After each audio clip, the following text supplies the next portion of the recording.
안녕하세요. 저는 72세 김은옥입니다. 경상북도 안동의 작은 마을에서 혼자 살고 있어요.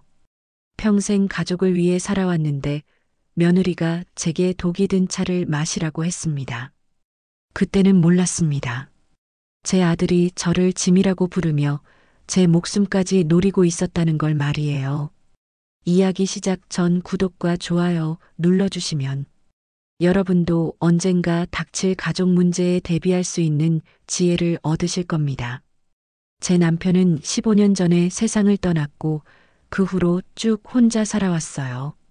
남편이 살아있을 때는 정말 행복했어요. 비록 큰 부자는 아니었지만 서로 사랑하고 아껴주는 마음만큼은 누구보다 컸거든요. 남편은 평생 성실하게 일해서 지금 제가 살고 있는 이 집도 마련해줬어요. 100평이 넘는 마당에 30평 정도 되는 단층 집이에요. 시골이라 땅값이 싸긴 하지만 그래도 지금은 꽤 비싸졌어요. 부동산에서 3억 정도는 받을 수 있다고 하더라고요. 남편과 함께 살던 시절이 그리워요. 매일 아침 일찍 일어나서 밭일을 하고 저녁에는 마당에 앉아서 별을 보며 이야기하던 시간들이요. 남편은 항상 말했어요. 은호가 우리 늙어서도 이 집에서 함께 살자. 아들한테 짐 되지 말고 우리끼리 의지하며 살자고요. 그때는 정말 그럴 줄 알았어요. 남편이 세상을 떠난 후 처음 몇 년은 정말 힘들었어요. 40년 넘게 함께 살던 사람이 갑자기 없어지니까 모든 게 의미가 없더라고요. 밥을 해도 혼자 먹는 게 너무 서글펐고 밤에 잠자리에 들 때마다 옆자리가 너무 차가웠어요. 그래도 아들이 있으니까 버텨야겠다는 생각으로 하루하루 살아갔어요. 아들 성우는 어릴 때부터 정말 착한 아이였어요. 공부도 잘했고 부모 말도 잘 들었고 친구들과도 잘 어울렸어요. 대학도 서울에 있는 좋은 곳으로 갔고 졸업 후에는 중견기업에 취직해서 안정된 생활을 하고 있었어요. 결혼하기 전까지는 정말 효자였거든요. 성우는 결혼한 후 서울로 올라가서 1년에 한두 번 내려오는 게 전부였죠. 하지만 그래도 효자라고 생각했어요. 명절 때마다 용돈도 50만 원씩 보내주고 가끔 안부 전화도 하니까요. 생일이나 어버이날에는 100만 원씩 보내주기도 했고요. 친구들한테 자랑할 때마다 우리 아들은 정말 효자라고 말하곤 했어요. 동네 할머니들이 부러워할 정도였거든요. 특히 어버이날이나 제 생신 때는 꼭 선물도 함께 보내줬어요. 건강식품이나 옷 같은 걸 보내주면서 엄마 건강 챙기세요. 혼자 계시니까 걱정돼요라고 편지도 써주고요. 그런 편지를 받을 때마다 정말 가슴이 뭉클했어요. 역시 내 아들이라는 생각이 들었죠. 그런데 3년 전 며느리 선미가 들어온 후부터 모든 게 달라졌습니다. 처음엔 정말 좋은 며느리라고 생각했어요. 결혼 전에 성우가 선미를 데리고 인사를 왔을 때도 정말 예쁘고 예의 바른 아가씨라고 생각했거든요. 키도 165cm 정도로 크고 날씬하고 얼굴도 연예인 같이 예뻤어요. 결혼식 때도 제 손을 꼭 잡고 어머니 정말 젊으시네요. 사진으로만 봤는데 실제로 보니까 더 예쁘세요. 앞으로 친딸처럼 생각하고 잘 부탁드려요라고 하더라고요. 목소리도 달콤하고 웃는 모습도 예뻤어요. 성우가 이런 좋은 여자를 만났다니 정말 다행이라고 생각했죠. 결혼 첫 해 추석 때는 정말 감동이었어요. 3박 4일 동안 머물면서 집안일도 도와주고 제 이야기도 잘 들어주었거든요.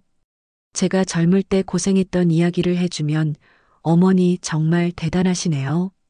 저도 어머니처럼 강하게 살고 싶어요라고 하면서 눈물까지 흘리더라고요. 그리고 전통차도 끓여주고 안마도 해주고 정말 친딸 같았어요. 그때 선미가 해준 말이 아직도 기억나요. 어머니, 저 앞으로 어머니 친딸이라고 생각하고 효도할게요. 성우 오빠가 바빠서 자주 못 내려오는 대신에 제가 더 자주 내려와서 어머니 모시겠어요 라고 하더라고요. 그때는 정말 좋은 며느리를 만났다고 생각했어요. 하지만 점점 변하기 시작했습니다.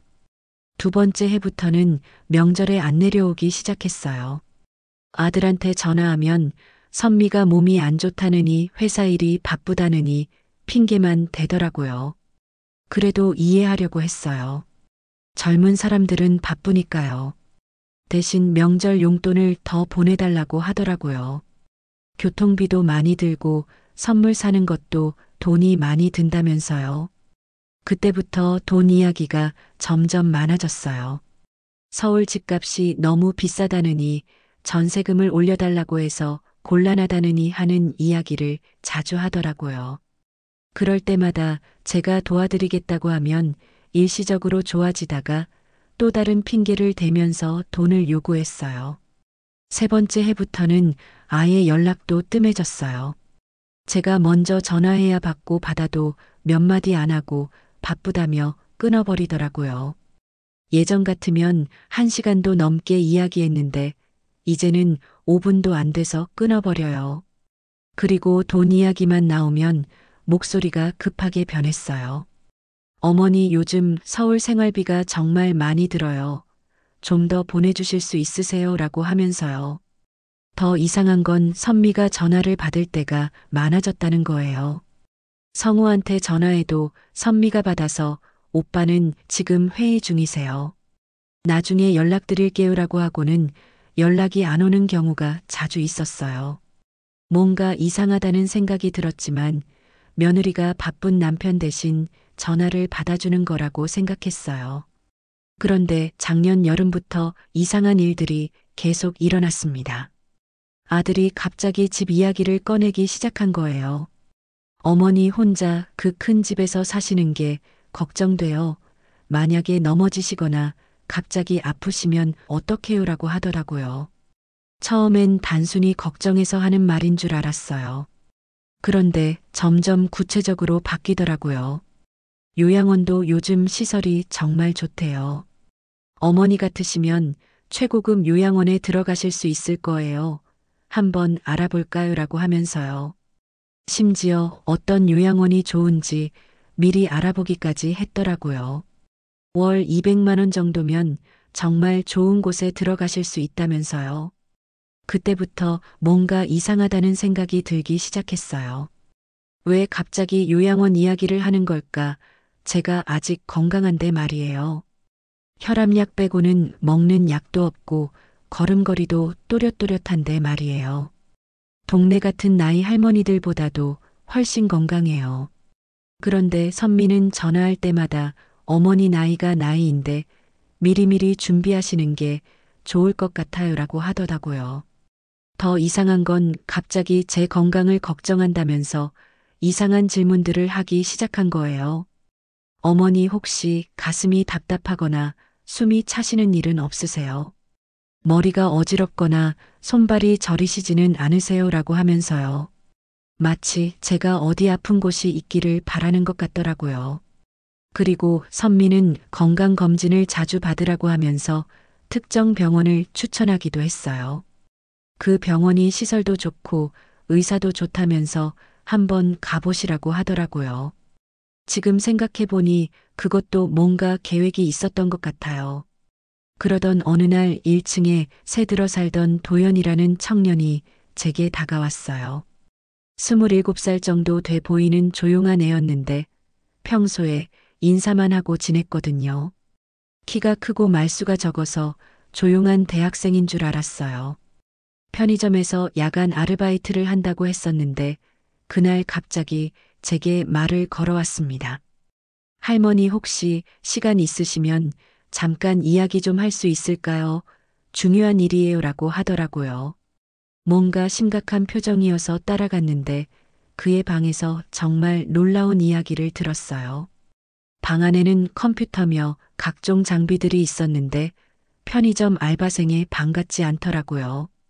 할머니 혹시 댁 며느리분이 어떤 분인지 아세요? 저희가 좀 조사를 해봤는데 좀 이상한 점들이 있어서요라고 하더라고요. 처음엔 무슨 소리인지 이해가 안 갔어요. 그런데 도연이 펴놓은 서류들을 보고 정말 깜짝 놀랐습니다. 도연은 자신이 사실 편의점 알바생이 아니라 사설조사관 수습이라고 했어요. 형이 정식 탐정으로 일하고 있는데 우연히 저희 동네를 조사하다가 선미의 과거를 알게 됐다는 거였죠. 그리고 그가 보여준 자료는 정말 충격적이었어요. 선미는 성우와 결혼하기 전에 이미 한 번 결혼한 적이 있었어요. 그것도 2번이나요. 첫 번째 남편은 결혼한 지 2년 만에 급성 심장마비로 세상을 떠났고 2번째 남편은 교통사고로 세상을 떠났다는 거예요.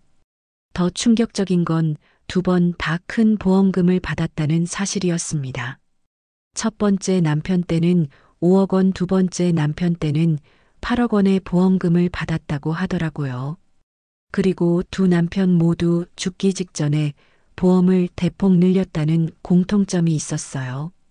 마치 누군가 계획적으로 한 것처럼 말이에요.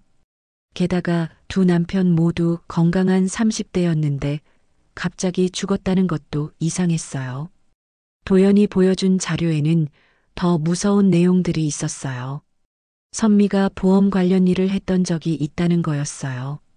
그래서 보험금 지급 과정이나 조사 방법을 잘 알고 있었다는 거죠. 그리고 의료진과도 친분이 있어서 사인을 조작하는 것도 가능했다는 이야기였어요. 그때 정말 온몸에 소름이 돋았습니다.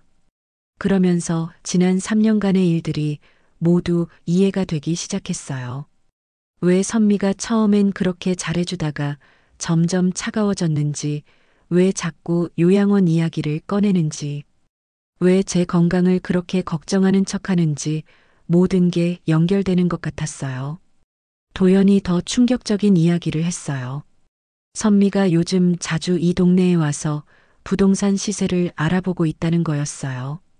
그리고 성호도 몇 번 와서 제 집 주변을 돌아다녔다고 하더라고요. 마치 미리 계획을 세우고 있는 것 같다면서요. 심지어 이 동네 부동산 중개소에도 가서 집값을 문의했다는 증거도 있었어요.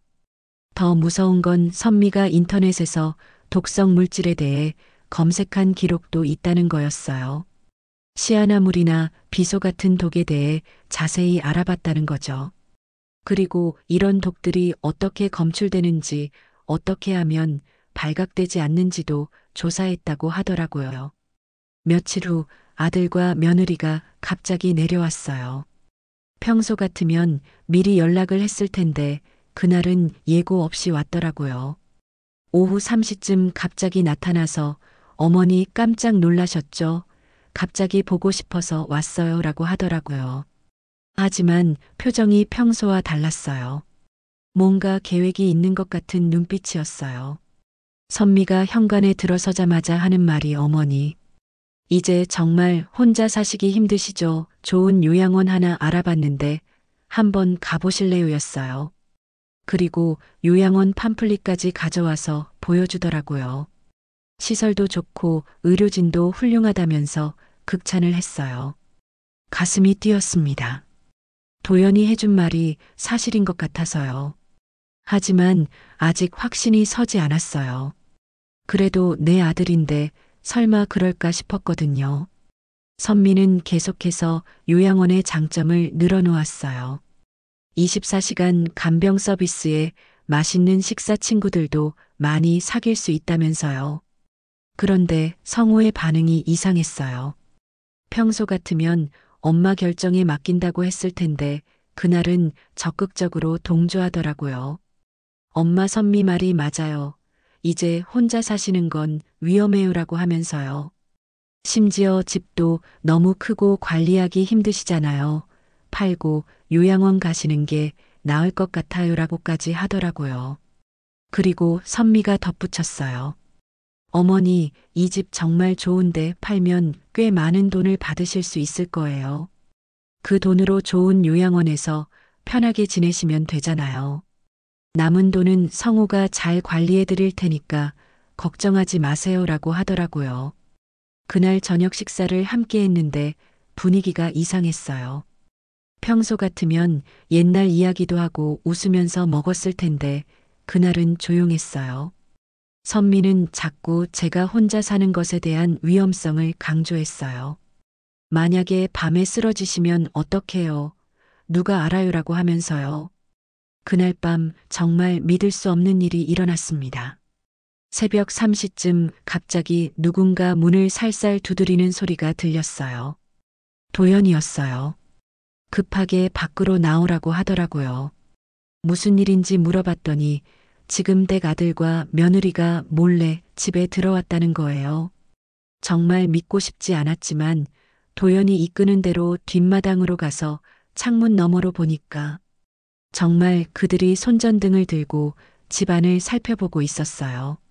선미는 거실에서 가구들을 하나하나 살펴보고 있었고 성우는 제 방에서 서랍을 뒤지고 있었어요.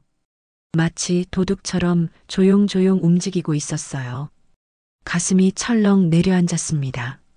내 아들이 정말 나 몰래 집에 들어와서 뭔가를 하고 있다니요. 도연이 미리 설치해뒀던 작은 몰래카메라로 그들의 대화를 들을 수 있었어요. 선미가 하는 말이 이 집 정말 좋네, 위치도 좋고 마당도 넓고 이 정도면 최소 3억은 받을 수 있을 거야였어요. 성우가 대답했어요.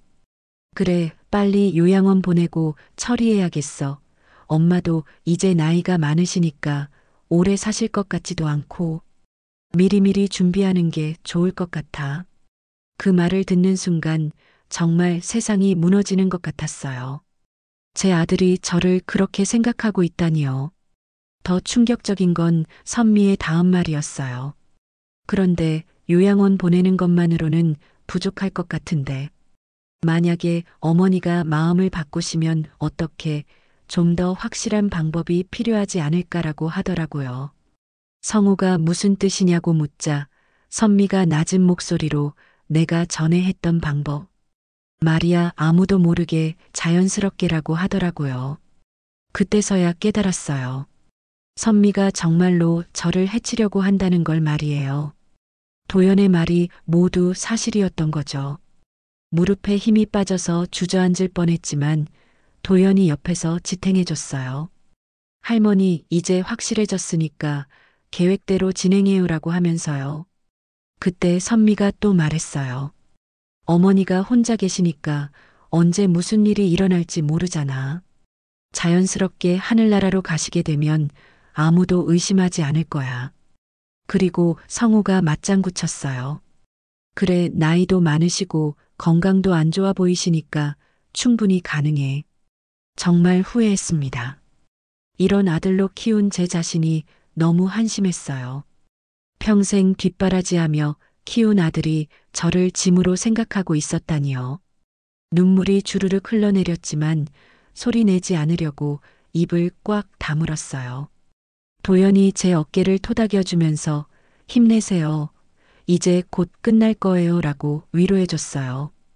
다음 날 아침 선미가 정말 상냥한 목소리로 말을 걸어왔어요. 어머니 어젯밤에 잠은 잘 주무셨어요. 제가 좋은 차 하나 준비했어요. 드셔보세요. 몸에 정말 좋대요라고 하면서 예쁜 찻잔에 담긴 차를 건네주더라고요. 찻잔도 평소에 안 쓰던 고급스러운 걸로 가져왔어요. 하지만 도연이 미리 알려준 덕분에 그 차에 뭔가 이상한 게 들어있다는 걸 알 수 있었어요. 선미의 눈빛이 평소와 달랐어요. 마치 사냥감을 노리는 맹수 같은 눈빛이었죠. 웃고 있지만 눈은 차갑고 계산적이었어요. 입꼬리는 올라가 있는데 눈은 전혀 웃고 있지 않았어요. 믿을 수 없었습니다. 정말로 며느리가 제게 독이 든 차를 주려고 하다니요. 손이 부들부들 떨렸지만 최대한 태연한 척했어요.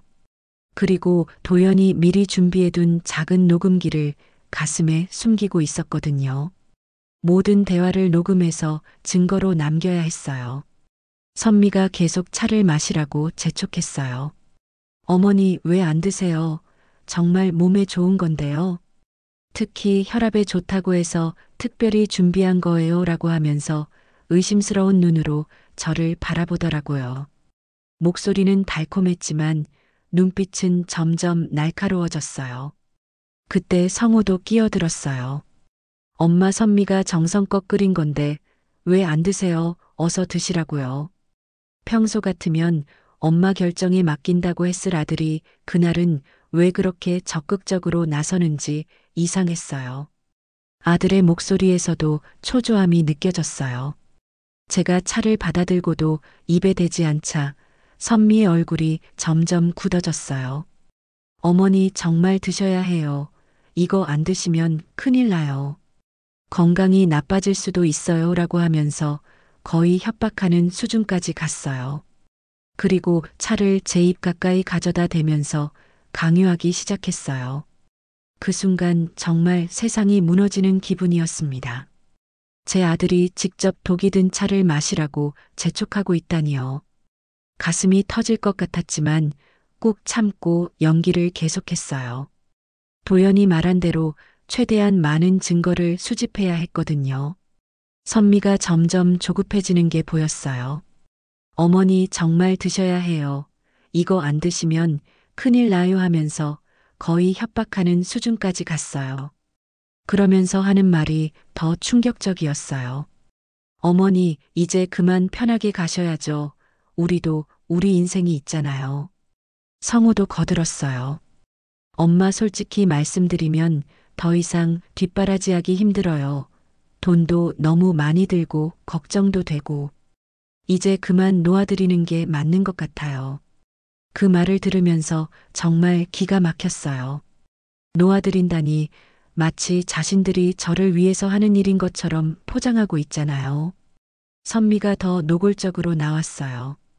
어머니, 이 집도 너무 크시고 관리비도 많이 들잖아요. 팔면 몇 억은 나올 텐데. 그 돈으로 요양원에서 편하게 지내시다가 나중에는 자연스럽게 하늘나라로 가시는 게 좋지 않을까요? 라고 하더라고요.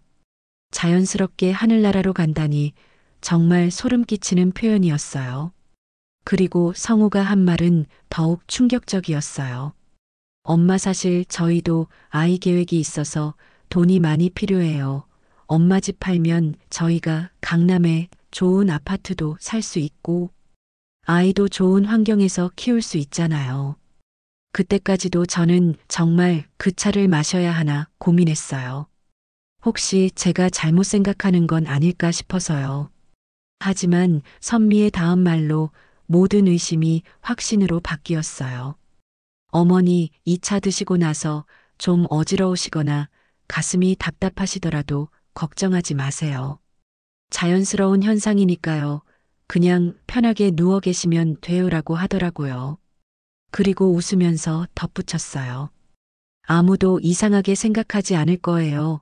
나이가 나이인데 언제든 그럴 수 있잖아요. 성우도 맞장구 쳤어요.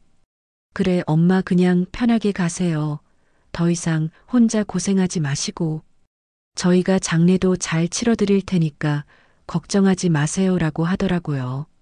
벌써 제 장례까지 계획하고 있다니 정말 소름이 끼쳤어요. 그때 갑자기 현관문이 벌컥 열리면서 경찰들이 들어왔어요. 움직이지 마라, 현행범으로 체포한다 하면서 선미와 성우를 수갑 채우더라고요. 도연과 그의 형 재훈이 미리 경찰에 신고를 해뒀던 거였어요. 경찰이 5명이나 들어와서 집안이 순식간에 아수라장이 됐어요. 선미는 순간 당황해서 소리를 질렀어요. 뭐 하는 거예요? 우리가 뭘 잘못했다고요? 그냥 어머니께 차 한 잔 드리려고 한 건데요. 라고 하면서 발악을 했어요. 하지만 녹음기에 모든 대화가 녹음되어 있었고 차에서도 독성분이 검출됐어요. 경찰이 차를 간이 검사해 보니 정말로 독성분이 나왔어요. 시아나물이라는 무서운 독이었어요. 조금만 마셔도 심장마비를 일으킬 수 있는 치명적인 독이었죠. 경찰이 말하기를 이 정도 농도면 한 모금만 마셔도 10분 안에 죽을 수 있다고 하더라고요. 완전 범죄라고 생각했겠지만 모든 증거가 다 남아 있었던 거예요. 성우는 체포되면서도 끝까지 변명을 했어요. 엄마, 이건 오해예요. 우리가 정말 엄마를 위해서 한 일이에요. 엄마가 편하게 지내시라고 한 거라고요라고 하더라고요.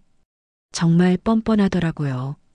자기들이 저를 죽이려고 했으면서 끝까지 자신들이 저를 위한 일이었다고 우기고 있으니까요.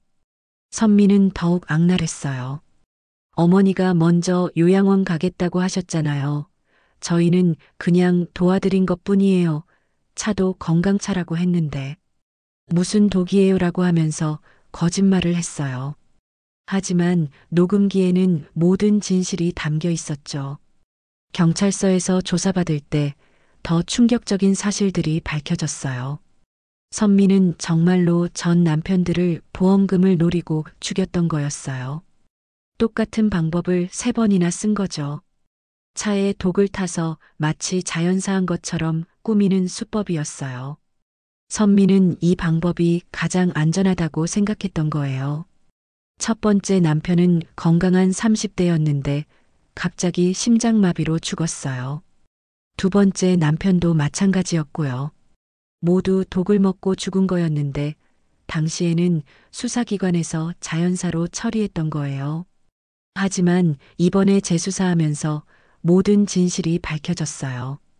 시체를 부검해 보니 모두 같은 독성분이 검출됐다고 하더라고요. 더 무서운 건 성우도 처음부터 다 알고 있었다는 게 밝혀졌어요. 선미의 과거를 알면서도 결혼한 거였어요. 아니, 오히려 그런 선미의 능력을 이용해서 저를 제거하려고 했던 거죠. 성우는 선미와 결혼하기 전부터 제 재산을 노리고 있었던 거예요. 성우의 휴대폰을 조사해 보니 선미와 주고받은 문자가 수백 개 있었어요. 엄마 집값이 얼마나 될까? 빨리 처리하고 우리 집 사자, 엄마가 너무 오래 사시는 것 같은데 좀 빨리 해결해야겠어 같은 끔찍한 내용들이 가득했어요. 심지어 저를 요양원에 보낸 후의 계획까지 세세하게 짜여 있었어요. 3개월 정도 요양원에 계시다가 자연스럽게 돌아가시게 하자. 그러면 아무도 의심하지 않을 거야. 같은 소름 끼치는 대화들이요. 그리고 제 돈으로 강남 아파트를 사고 새 차도 사고 아이도 낳아서 행복하게 살겠다는 계획까지 다 있었어요. 재판 과정도 정말 길고 힘들었어요. 6개월 동안 계속 재판을 받아야 했거든요. 그 과정에서 선미의 과거가 더 자세히 밝혀졌어요. 선미는 어릴 때부터 돈에 대한 욕심이 많았다고 하더라고요. 고등학교 때는 친구 지갑에서 돈을 훔쳐서 문제가 된 적도 있었고, 대학교 때는 보험 사기를 친 적도 있었대요. 그리고 첫 번째 결혼도 돈 때문이었어요. 그 남편이 부자 집 아들이었거든요. 하지만 결혼하고 나서 시부모가 돈을 안 주니까 직접 남편을 죽인 거였어요. 두 번째 남편도 마찬가지였고요. 정말 무서운 여자였어요. 재판에서 둘 다 중형을 받았어요. 선미는 1급 살인 미수와 전 남편 2명 살인으로 무기징역을 받았어요. 성우는 살인 미수 공모로 15년형을 받았어요. 당연한 결과였지만 마음이 편하지는 않았어요. 그래도 내가 낳아 기른 아들인데 감옥에 가는 걸 보는 심정이 어떨지 아시겠어요? 재판정에서 성우가 마지막으로 한 말이 아직도 귀에 맴돌아요. 엄마 정말 미안해요. 하지만 저도 제 인생이 있잖아요. 엄마도 이해해 주세요라고 하더라고요. 끝까지 자기 변명만 하더라고요. 정말 실망스러웠어요. 죄송하다는 말 한마디 제대로 못 하더라고요. 하지만 후회는 없어요. 만약 도연이 도와주지 않았다면 저는 정말 독이 든 차를 마시고 죽었을 거예요. 그리고 모든 사람들은 그냥 늙어서 자연사한 줄 알았겠죠. 선미와 성우는 제 집과 재산을 모두 차지하고 행복하게 살았을 거고요. 지금 생각해보니 제가 너무 순진했던 것 같아요. 가족이라는 이름만 믿고 모든 걸 맡겨버렸던 거죠. 하지만 혈연관계라고 해서 무조건 믿을 수 있는 건 아니라는 걸 뼈저리게 깨달았어요. 세상에는 정말 무서운 사람들이 많아요. 도연과 재훈 형제는 지금도 제게 큰 힘이 돼주고 있어요. 특히 도연은 이제 정식 조사관이 됐는데 저한테 조사 일을 도와달라고 하더라고요. 제 같은 할머니들이 당하는 사기나 범죄를 예방하는 일을 함께 하자고 하더라고요. 처음엔 제가 뭘 도울 수 있을까 싶었는데 생각해보니 저 같은 나이대의 심리를 가장 잘 아는 사람이 저잖아요. 어떤 말에 속기 쉽고 어떤 상황에서 판단력이 흐려지는지 말이에요. 그리고 가족에 대한 믿음이 어떻게 악용될 수 있는지도 잘 알고 있고요. 그래서 지금은 새로운 인생을 살고 있어요. 도연과 함께 노인 대상 범죄를 예방하는 일을 하고 있어요. 벌써 몇 건의 사기를 막아냈고 저 같은 상황에 있는 할머니들을 도와주기도 했어요. 이 일을 하면서 정말 보람을 느끼고 있어요. 얼마 전에는 정말 비슷한 사건이 있었어요. 65세 할머니인데 아들 부부가 치매에 걸렸다며 요양원에 보내려고 하더라고요. 그런데 그 할머니는 치매가 아니었어요. 단지 아들 부부가 할머니 집을 팔고 싶어서 거짓말을 한 거였죠. 그 할머니도 저처럼 아들을 믿고 있었어서 속을 뻔했어요. 다행히 저희가 개입해서 진실을 밝혀냈어요. 그 할머니는 지금도 건강하게 자기 집에서 살고 계세요. 그럴 때마다 정말 보람을 느껴요.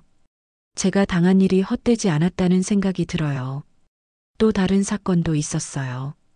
70세 할아버지인데 며느리가 자꾸 이상한 약을 먹이려고 하더라고요.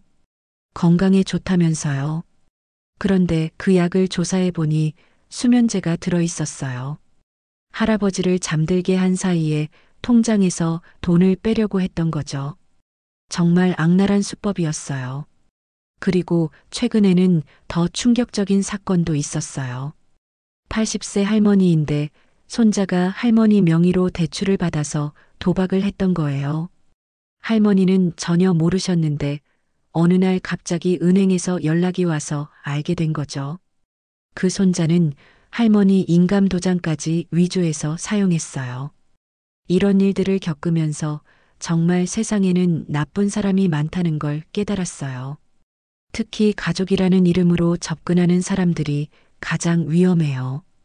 경계심을 늦추게 만들거든요. 저도 그랬잖아요.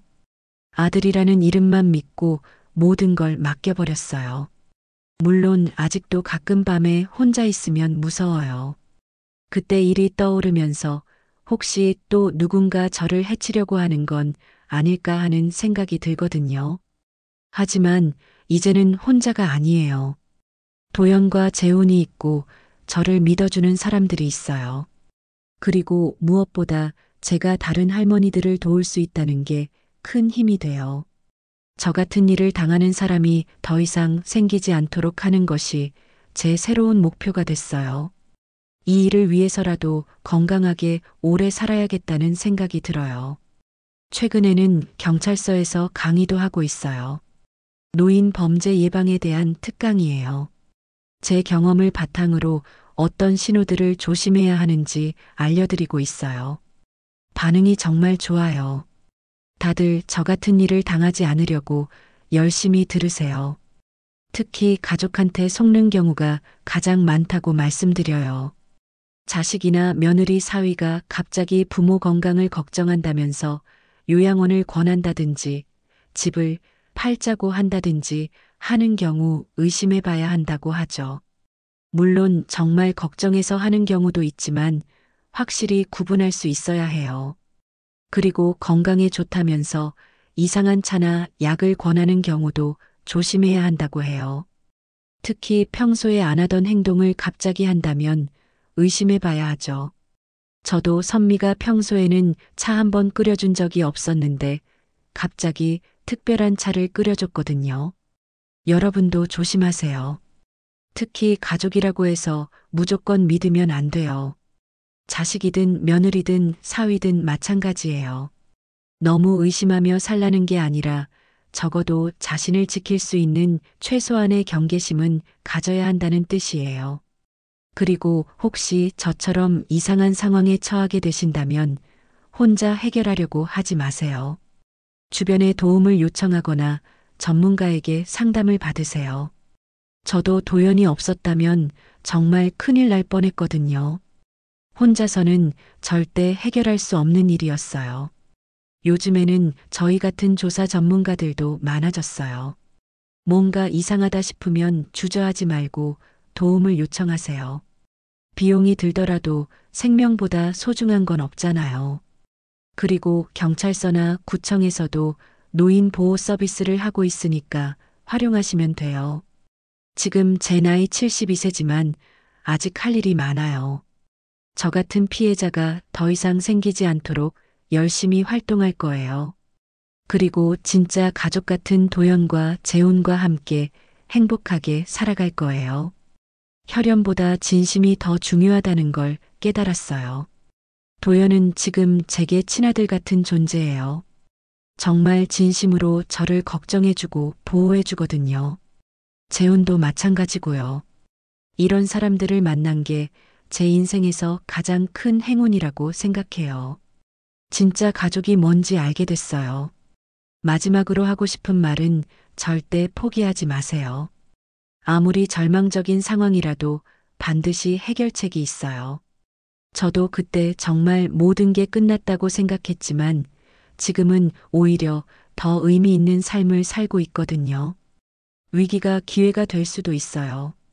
그리고 나이가 들었다고 해서 무력하지 않아요. 저처럼 새로운 일을 시작할 수도 있고 누군가를 도울 수도 있어요. 경험과 지혜가 많은 게 우리의 장점이에요. 그걸 활용해서 의미 있는 일을 할 수 있어요. 여러분도 힘내시고 항상 건강하세요. 그리고 구독과 좋아요 잊지 마시고요. 여러분의 안전한 노후가 제 가장 큰 바람입니다.